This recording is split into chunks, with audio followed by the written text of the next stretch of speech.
Let's go ahead and get started. And as folks jump on, we will um, just continue on and pick up. Hello, everyone, and welcome. Thank you for taking time to join today's session on navigating IRB and research ethics in campus housing and student affairs research. I know that's a bit of a mouthful. My name is Curtis Nash. I am the Associate Director of Housing Residence Life at Furman University in Greenville, South Carolina. And I'm excited to spend some time talking about how we can approach research ethically and responsibly in our work with students. Before we begin, I would like our panelists to introduce themselves. First, we have Mike Huseman. Hi, everybody. Mike Huseman. Glad to be here. I'm a professor in special ed at Marshall University in Huntington, West Virginia. And kind of how I made it into this space from academia is that housing on campus for students with disabilities is one of my research interests and something I enjoy quite a bit. So that's what got me into this organization, and very happy to be here. And Dion Green. Hi, I'm Dion, and I am the Managing Director for University Student Housing here at Texas Tech University. I have always loved research and been curious about different things. And I think that housing and residence life really and, lend itself to working with students and wanting to find different answers to different questions. And so I have my doctorate from here at Texas Tech and have been taught in the higher ed program as well as just enjoyed being a housing professional. So welcome. We're glad you're here. And Tori Nagash. Hi, everyone. I'm the Research Initiatives Manager at the ACUHO-I Home Office. I also have my PhD in social work from Ohio State and a background in social work. And so I've been working in research in some way or another for close to 15 years now, and here to support the webinar as a tech host, but also happy to chime in if there's any questions I can answer or any perspectives I can add. Thank you for being here today. Well, thank you.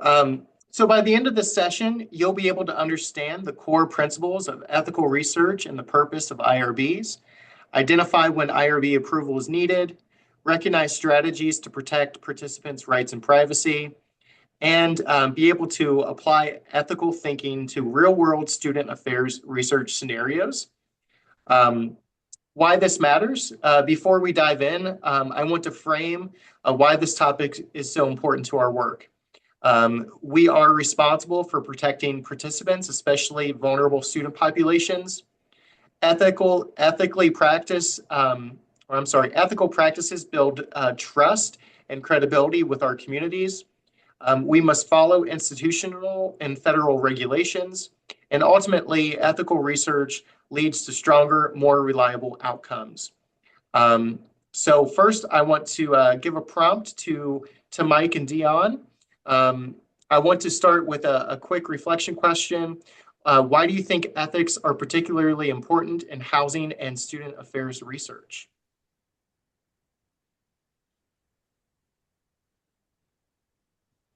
Can you repeat that? Can you repeat that, please, Curtis? Yeah.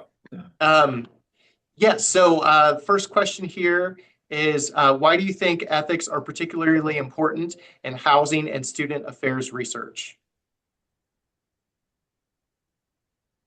I think my answer to that would be in terms of the special niche that housing and student affairs play, is that it's it's a separate entity from academics, and in some ways it's students in their most vulnerable and intimate moments, especially many who've never lived away from home. So protecting those securities and their mental well-being is very important in those cases. I agree. I also think the other thing that occurs a lot of time on college campuses is that residence hall students are seen as a convenience sample. And what I mean by that is, hey, it's easy. You've got a captive audience. But I think sometimes folks don't think about the things that you need to think about when you're thinking about those students. protecting them, that's one of the things that I do in my job is all of the requests come through me because I'm the gatekeeper. I need to make sure that anybody who is looking at our students as a sample has done their due diligence to make sure they're protecting them, their data, their information, and some other things we'll talk about later. But I think that convenience sample thing really can trip people up if we're not careful. Mm, very interesting thoughts and important to consider. Which kind of leads me to I will talk a little bit about the overview of research ethics. So some core ethical principles. When we talk about research ethics, we're really talking about a few foundational principles that guide our decisions, like respect for individuals. This means honoring people's autonomy and ensuring participation is fully informed and voluntary. Students should never feel pressured to participate. Of course, we want to do no harm. We must minimize risks, not just physical, but also emotional and psychological. This is especially important when dealing with sensitive topics. Of course, fairness and equity. We need to ensure that participants are treated equitable and that the benefits and burdens of the research are shared appropriately. In our context, we can look like protecting students' data and identities, carefully navigating some sensitive topics like grief and mental health, and to be aware of power dynamics. So a question for our panelists, can you think of a situation where participant privacy could be at risk in our work?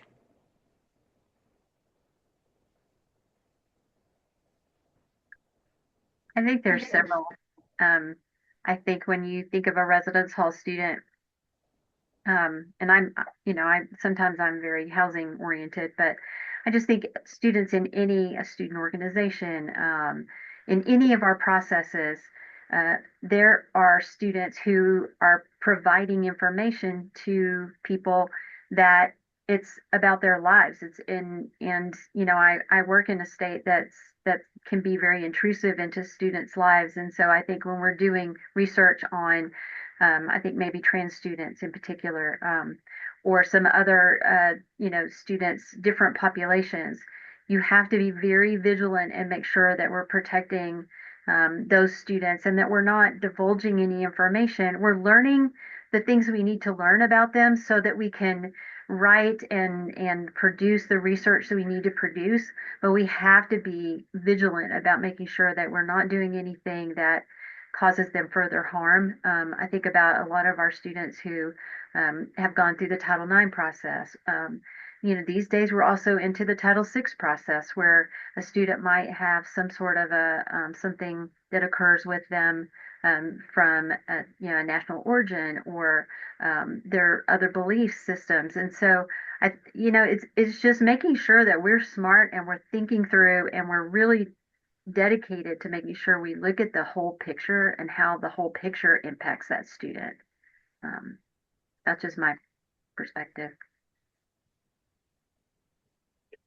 Yeah, not much to add to that. That was very comprehensive. I think the one, in my niche being special ed, students with disabilities, if they don't want that information being disclosed, that could be an area where, that this could come up or be, problematic in some ways. But yeah, not much to add to that.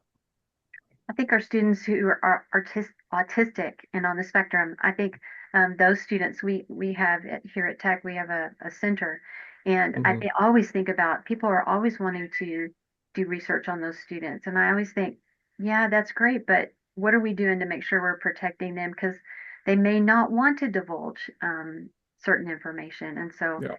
it all goes back to protection. And with students with disabilities in that sense, as someone who has done a lot of research, both with them as participants and to a lesser extent as subjects, asking, if anyone out there wants to potentially do research in that area, simply ask them. It's give them the dignity that you would to any non-disabled student of let them answer their own questions and make an informed decision on their own. Thank you. I also want to remind the attendees that if they have a question, they can always put it in the chat. Tori's going to be navigating that for us, and we'll make sure that we touch on those as you put them in there. Yes, nothing submitted yet, but we That's have okay. both the Q&A and the chat available if you want to submit anything. Well, now I want to move on to what exactly is IRB. So IRB is an institutional review board. It exists to protect human subjects involved in research and to ensure compliance with ethical and legal standards. Not all research is reviewed the same way. There are typically three different levels. So there's exempt review. So this is where there's minimal risk, often anonymous surveys. There's expedited review, so slightly higher risk, but still relatively low. And then the full review board. So higher risk studies or those involving vulnerable populations. When do you need IRB? So a key question to ask is, does my project require IRB review? Generally, if you are conducting systematic investigations intended to contribute to generalizable knowledge and involves human subjects, you likely need some form of IRB approval. This usually includes a research protocol, consent forms, recruitment materials, and data collection instruments. I'm interested from our panelists, how does your institution define human subjects? And have you faced any challenges navigating the IRB process or similar processes?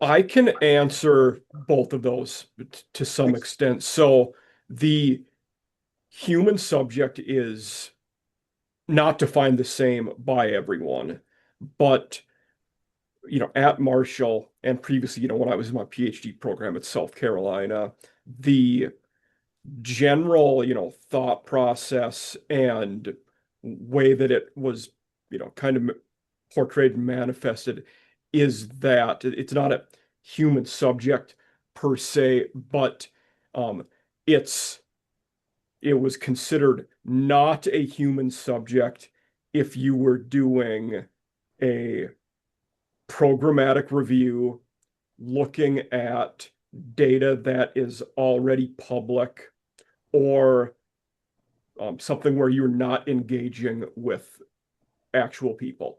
So those three were basically that was not human subject. Everything else was.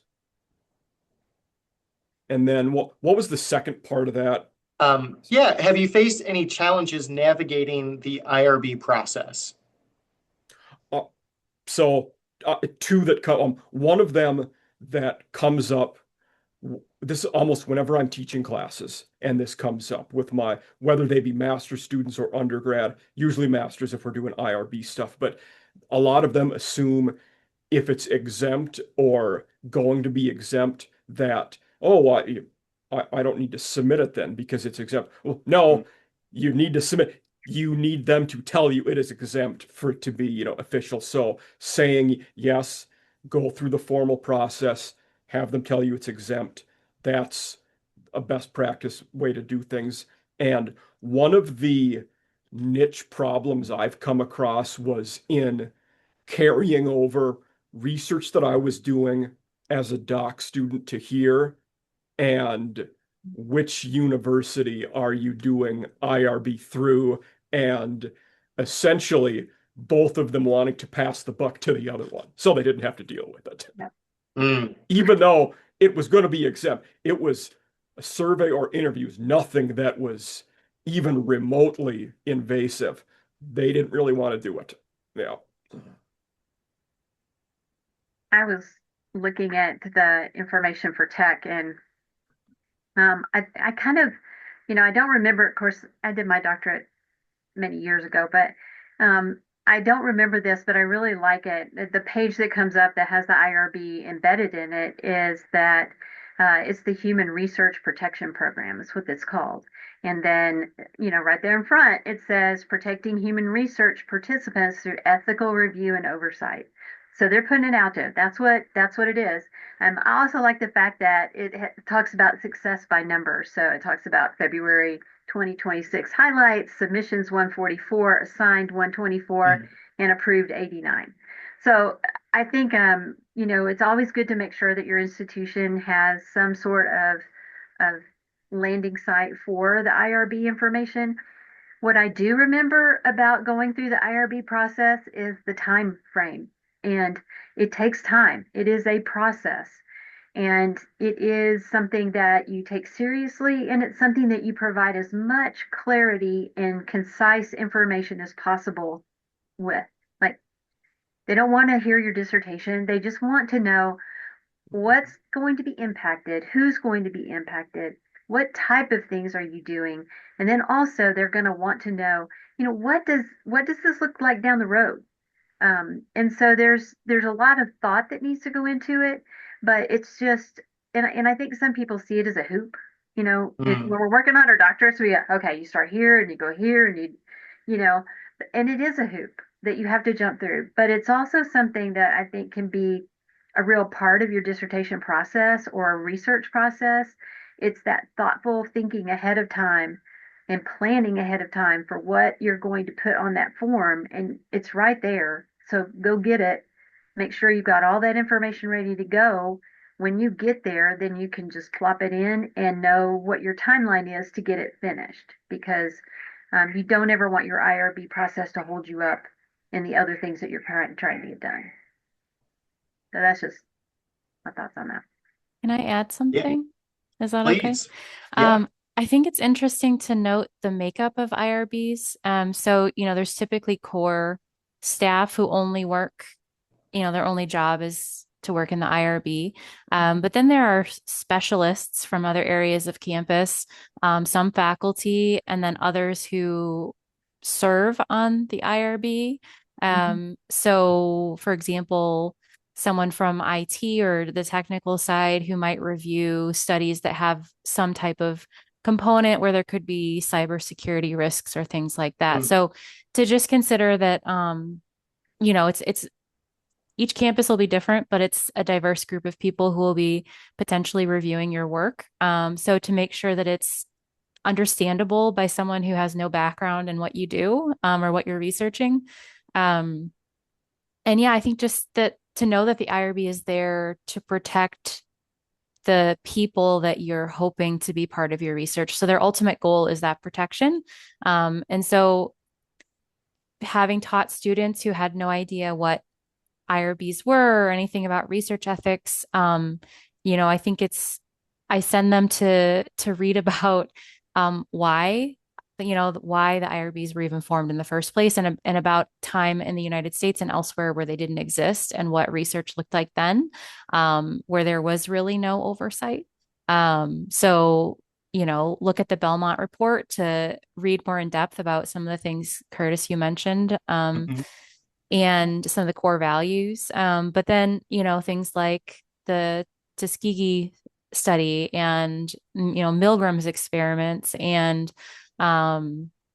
there's so many things that happened pre IRB that people just aren't aware of. And I think that knowing more about that helps them to understand why it's important and maybe see it not so much as a hoop to jump through anymore. Yeah. Well, thank you, the three of you, for those insights. I'm going to switch gears a little bit and talk about consent and confidentiality. So, informed consent is one of the most important components of ethical research. Participants need to clearly understand what the study is about, what they will be asked to do, any risks involved, that participation is voluntary, and that they can withdraw at any time. Confidentiality means protecting participant information by securing data properly, removing identifying information when possible, and limiting who has access to the data. Sensitive populations. In student affairs, we often work with vulnerable populations, including students experiencing grief, mental health challenges, or other personal difficulties. These situations require extra care, sensitivity, and sometimes additional safeguards. So two questions that I have for the panelists. One, how do you explain consent clearly to students? And what steps can you take to protect confidentiality?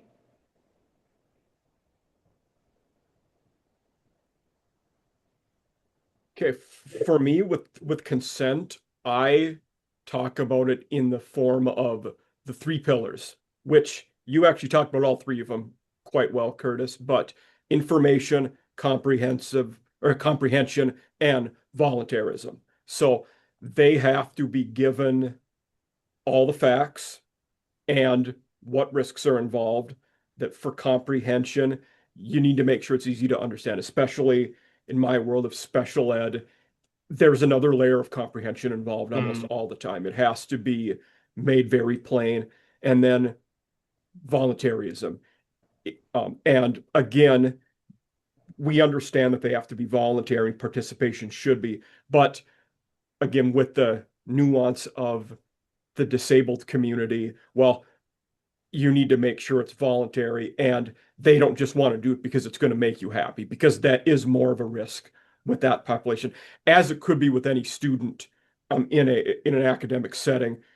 You're the professor, they want to make you happy and please you. It needs to, be explained that it is voluntary. And then I think a way to do that is, talking about the form versus the process. So you can read to them, verbatim what the protocol is, what it says. But then with the process, you have to really get into, okay, this is what's going to happen. This is what you will be asked. How do you think this will affect you? Then you go from there. Yeah, I agree with this, the step by step. And then also talking about the impact. I always think it's important to talk about the impact of both their participation, but also what we hope to find in the study or hope to come out of asking them these questions or interviewing them, or however we do the research. I also think about, I am a deliberative person, so I'm always looking for the roadblocks, right?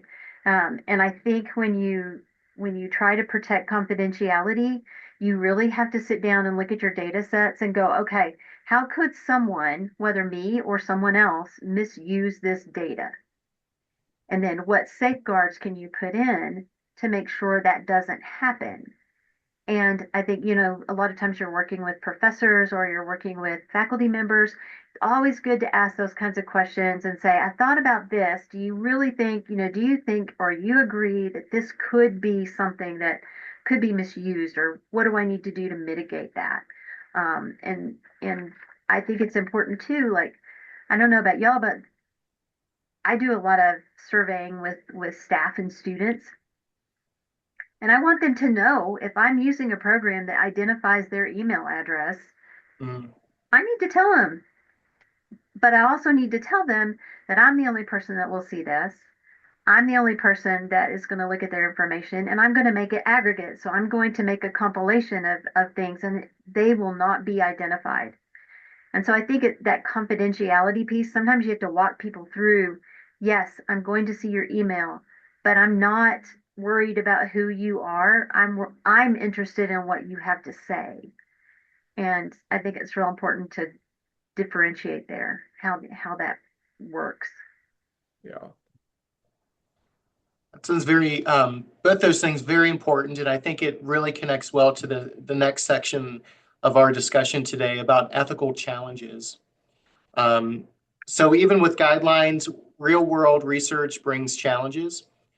For example, vulnerable populations, so working with students who may be at higher risk requires careful design and support systems.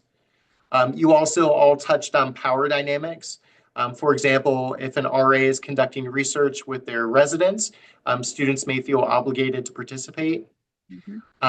Bias and conflicts of interest. We all bring perspectives into research. Being aware of those biases and avoiding conflicts of interest is essential.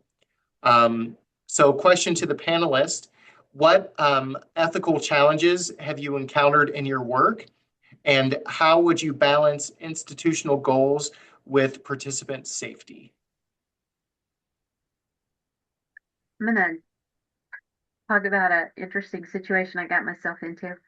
Um, we we had a new faculty member in one of our programs that is tied to to a lot of our graduate assistants here, and I one of them came in and said, "Hey, we're taking this research class, and Dr. So and so said that we could, utilize our residents." And I said, "Oh, no, no, no, no, we're not doing that." And they're like, "Well, why?" And I said, "Well, because technically, if you're, doing your students in your hall, there's a power dynamic there. You are responsible for them. You do conduct with them. You do students of concern with them. And although this is academic and it is just an exercise, that's technically not where we need to go." And I just remember kind of the professor and I kind of going around and around and around and around about all that. And, eventually I went and chatted with him face to face and I was like, "Look, I can't ethically do this to me because there is a power differential." "Well, it's just for Mm, class." "It doesn't matter. It doesn't matter that it's just for class." And so I think there's a lot of things that you can get into with from a, from a teaching perspective. And sometimes that administrative hat that you wear for a lot of professionals, we get our doctorates and then go into the admin world. We have to think about our staff and the biases and all of the different things that come into play there, where some faculty members may not understand that, or they may have done it differently at another institution. But sometimes you have to clarify that.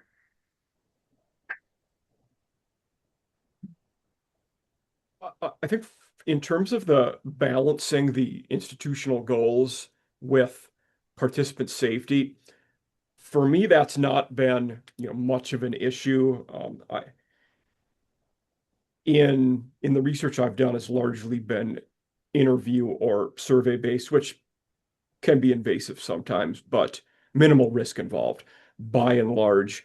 But where it could come up, especially on my side of things, being in academia as opposed to housing, there is the expectation and demand in some cases that you need to publish, you need to get grants. These are things required to get tenure, to advance your career.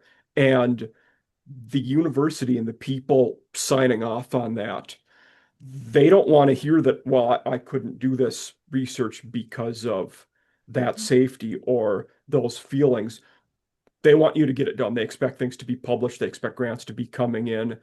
And that is a realistic, you know, nature because sometimes if you want a grant, if you want to publish those topics that may be more interesting, sometimes more taboo, they're the ones that would get those grants or get published because of the headlines, but they also might not be as ideal for your participants and be more hurtful to them in some ways. well, thank you both for lending those insights. Now we're going to move into too many case studies, and I'm going to go through two different scenarios and ask you a few questions. So, scenario number one is grieving student survey. So, we're conducting a survey of students who have recently lost a parent. So, a couple questions that I have for you are: what ethical issues do you think are present? How would you protect participants?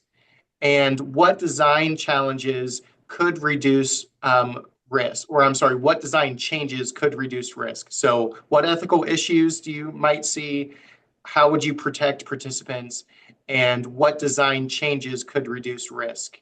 And again, you're conducting a survey of students who've recently lost a parent.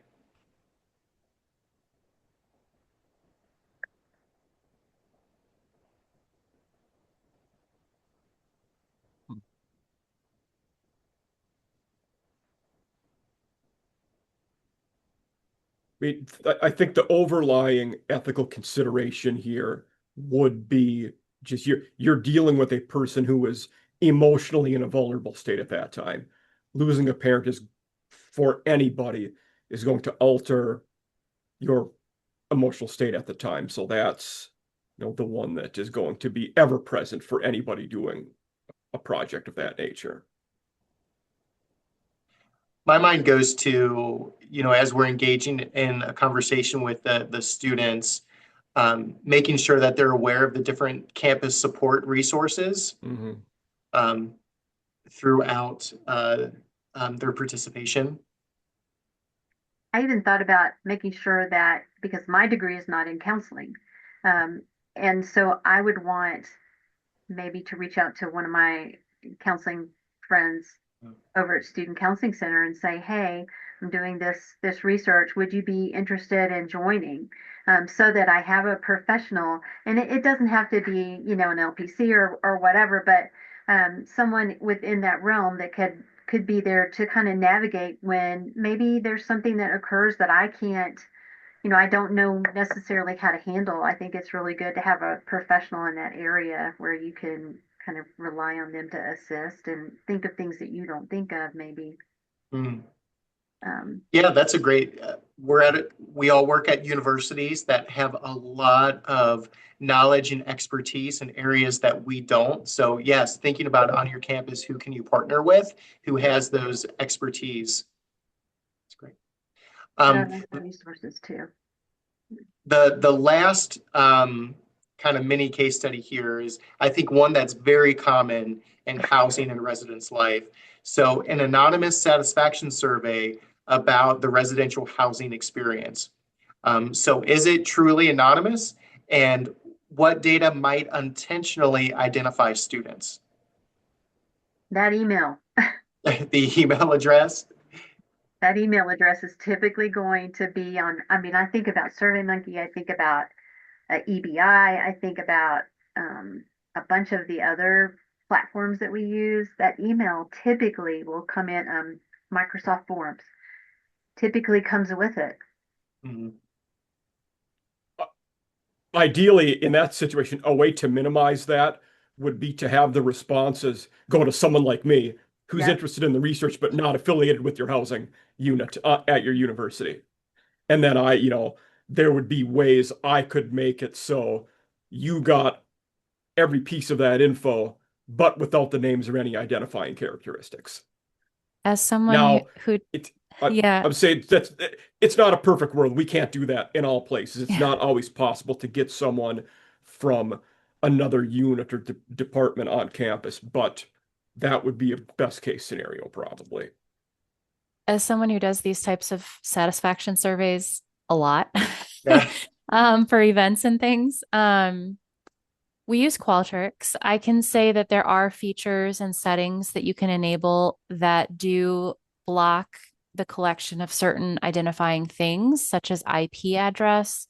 And you can use an anonymous survey link versus linking it to someone's email address. I know we do often send a direct email, but there are ways that you can use that just to track who receives follow-ups versus linking that to individual responses. So it takes some extra work, and not every system has the best options to protect anonymity, but there are some ways that you could truly, if that is your goal and your promise, there are some ways that you can do that to truly be anonymous. But yeah, I will say as a word of warning, if you receive a work email that's like, please rate this or, give us your feedback on this, it's anonymous. 9 out of 10 times they know who you are when you submit your response. So heed that warning when you're Hmm. submitting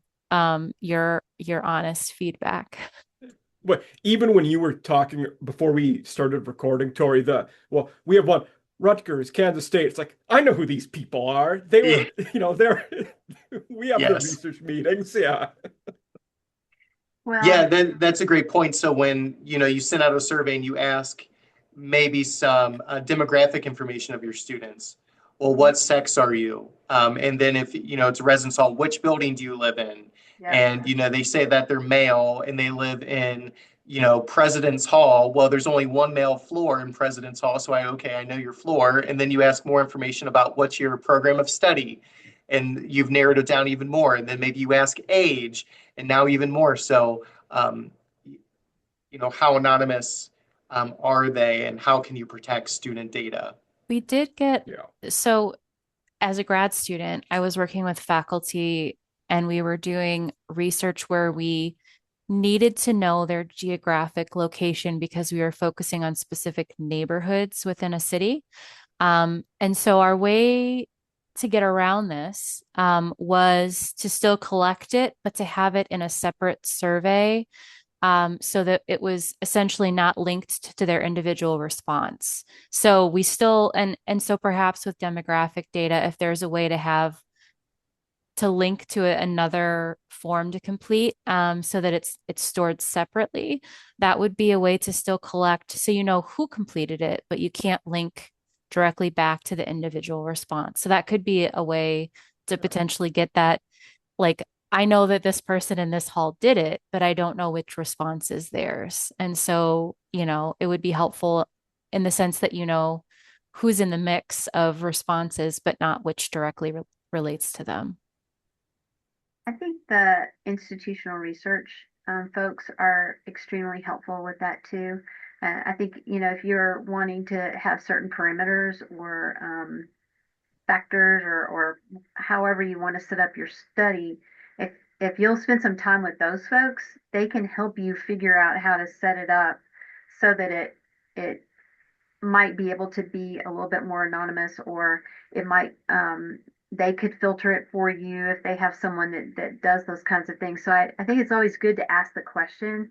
I don't know that they always have the people available to do that, but I think it's always good to at least ask and see what services are available on your campus to help with that. And if not that office, there are often research centers, Yeah. resources for graduate students. I mean, even in my experience, faculty that if you know on campus and you just ask, they might have an answer for you or tell you who's the right person to talk to. So there's so much knowledge. Sometimes you just don't know where to look, but if you start asking, you'll typically eventually find the right person to give you that help that you need. Well, great. Well, I want to thank you all for your engagement and thoughtful discussion today. Ethical research is not just about compliance, it's about care, responsibility, and respect for the students we serve. If you take one thing away, let it be this: good research is ethical research.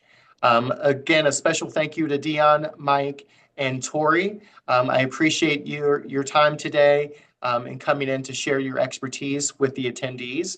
I want to thank you all and hope that you all have a great rest of your day and a great week ahead.